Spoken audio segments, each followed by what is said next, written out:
Hello, hello. Alors aujourd'hui, je vous propose une démonstration d'une aquarelle d'aurore boréale. Alors vous allez voir que il y a pas mal de tâtonnements, mais c'est assez intéressant, je pense. Donc je commence euh, avec un lavis en patchwork de vert, en essayant de rester assez clair. Vous voyez le vert clair en bas typiquement, et en laissant des zones blanches.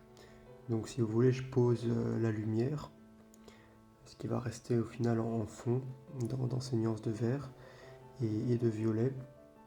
Donc ça donne la tonalité de mon aurore boréale. Et progressivement, je vais amener de la couleur, couche par couche. Alors au final, j'ai peut-être été un peu timide dans la réalisation. Donc ça va toujours être le même exercice, poser de la peinture, tout diffuser et réouvrir la lumière pour avoir au final un beau contraste. Et je fais ça avec différentes nuances de vert.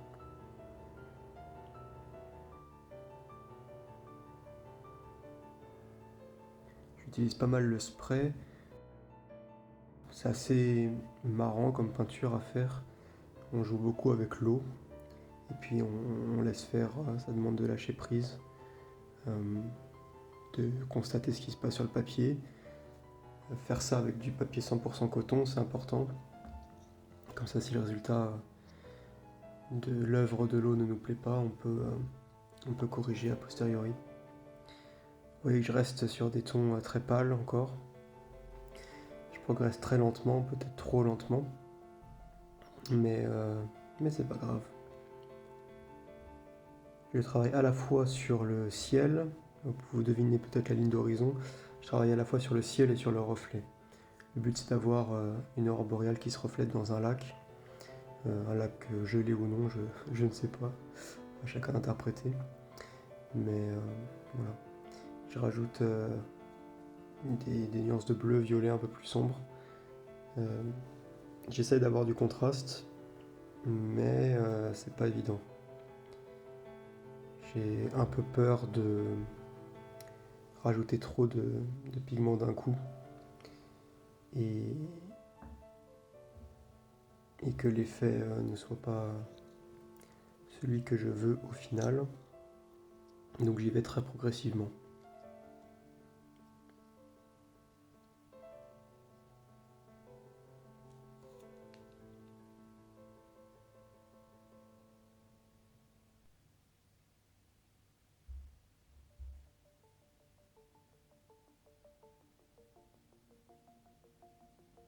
Donc il y a vraiment cette bande de lumière blanche qui va rester blanche jusqu'à la fin, que je réouvre à chaque fois en liftant la couleur avec mon pinceau.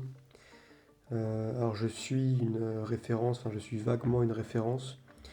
En gros l'histoire de cette peinture, c'était un soir, je savais pas trop quoi faire, je savais pas trop quoi peindre, et je suis tombé sur un prospectus que j'avais ramené de Finlande l'hiver dernier.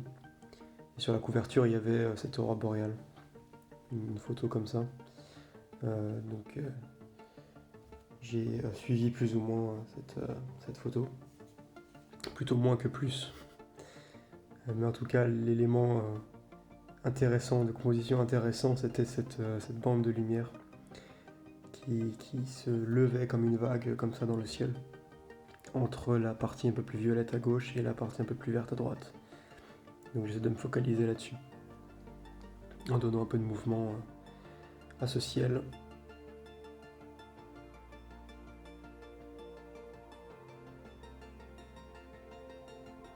Et du coup voilà, je rajoute de la couleur, j'en enlève, j'en rajoute, j'en enlève, et ça va être ça jusqu'à la fin.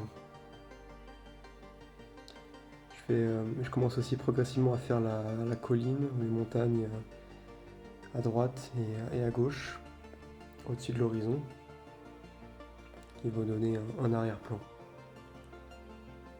Je rajoute dans le ciel des nuances de vert un peu plus foncées. Tout ça pour que ma lumière qui reste blanche ici ressorte, hein, les lumières ressortent par contraste. Et là j'ajoute même du bleu. Ça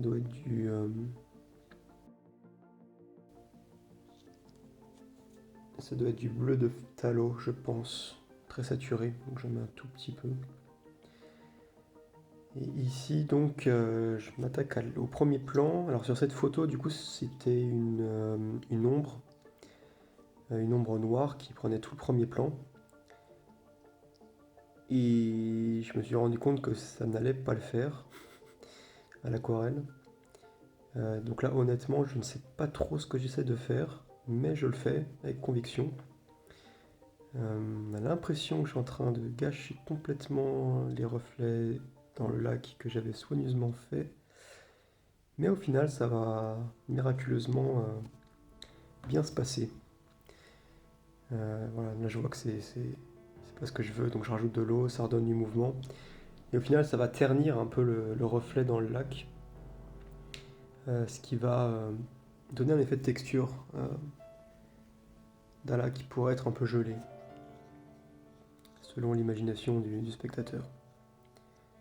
Enfin, j'essaie de faire cette ombre, mais c'est pas évident de lui donner. Je sais pas ce qui va pas. Peut-être une question de perspective.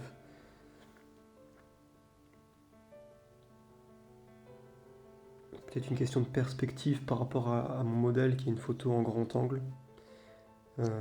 Difficile à dire. Et vous voyez qu'au final, ça n'a pas tant altéré le reflet que j'avais fait au début. On voit toujours ce violet et ce vert qui du coup là sont plus ternes. Mais c'est pas du tout un problème, c'est même plutôt un avantage. Et voilà ce que ça donne quand ça sèche. Alors, ça rend plutôt bien, j'étais assez content à ce stade. Et peut-être un peu trop emporté par l'enthousiasme, je voulais rajouter du contraste. Et là j'ai quand même fait une grosse erreur, c'est de rajouter ce contraste ici, enfin de rajouter cette couleur assez foncée avec un pinceau quasi sec. Vous le voyez là au milieu de l'image, on voit les traces du pinceau parce que j'avais pas assez d'eau sur mon pinceau. Et là il n'y a pas moyen, surtout qu'il faisait chaud donc ça séchait vite même si c'est du 100% coton. Il n'y a pas moyen, on verra jusqu'à la fin ces traces. Mais c'est pas si grave, j'ai quand même réussi à diffuser les bords au maximum. Et l'important, et je pense que ça marche, c'est que ça redonne du contraste, encore et toujours du contraste, pour faire ressortir cette bande blanche au bord vert, une espèce de halo comme ça qui est vraiment le point focal de l'aurore boréale dans le ciel. Vous voyez que les reflets ne correspondent pas vraiment, ce qui n'a pas du tout d'importance ici. En tout cas, je crois. Donc les montagnes commencent à se dessiner, je commence à retravailler le premier plan, finalement j'ai changé d'avis, j'ai complètement abandonné l'idée de faire une ombre en grand angle comme elle apparaissait sur ma référence. Et je décide juste de suggérer des cailloux ou un rivage. En même temps, je travaille le reflet sous les montagnes. Maintenant que c'est sec, je peux y aller avec un pinceau, beaucoup de pigments pour avoir des montagnes très sombres et toujours donner du contraste. Encore et toujours du contraste. Pour les montagnes, vous allez voir que ça marche vraiment bien ici de le faire, de les peindre en plusieurs couches. Vous voyez déjà ici que la couche du dessous ressort à droite et ça donne vraiment du relief. Et donc au fur et à mesure, je travaille le reflet. Alors les reflets, c'est un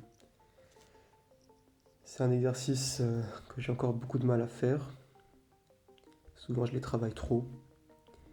J'ai compris que c'était toujours une bonne idée de laisser de l'espace entre l'objet qui est reflété et le reflet. Comme vous voyez ici, j'ai laissé une bande claire. Et là, je suggère un peu de vague ou de relief dans le lac. Faut y aller avec modération.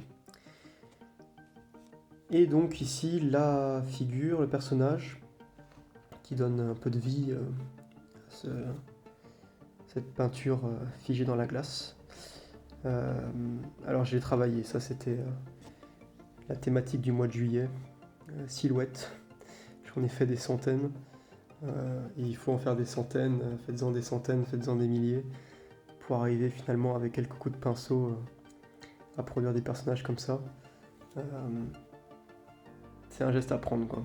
Il y a quelques astuces, typiquement faire une tête vraiment petite. On a toujours tendance à faire les têtes trop grandes.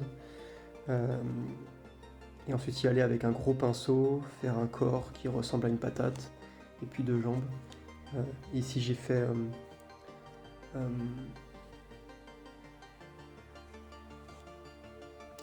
bouger ma main pour créer un effet de pantalon.